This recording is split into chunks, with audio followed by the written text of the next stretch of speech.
influence? Influence. This one is easy to understand, but it's not easy to master.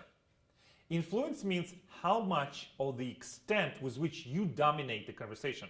For example, how other people copy your patterns of speech, pace, tempo, and language, and then unconsciously defer to you. In the most basic terms, this is the questions that come up every time. Have you done your homework? Do you know what you are talking about?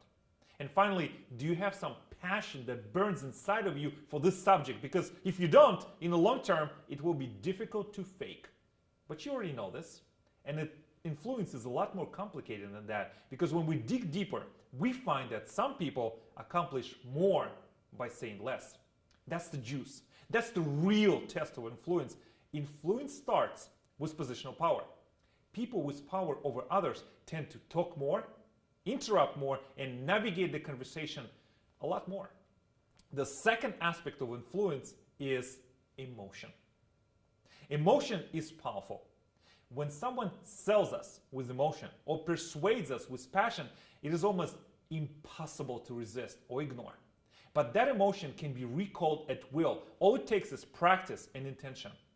You can recall an appropriate emotion right before an important meeting or any high-stakes conversation. And when you do, think of 3 O's right before you enter any room. First O is for objective. What do you want for yourself and for others from this interaction? Second O is, are you truly open? Are you open to have a dialogue, a discussion, not a monologue? And third O comes from the world of acting. You see, before actors take stage, they recall an appropriate emotion, whether it's joy, anger, excitement, enthusiasm, and they can adapt that offstage beat before they go on stage. You can do the same. Emotion is powerful. Focused emotion is charismatic.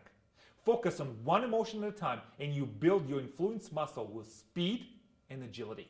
I'll see you on the inside.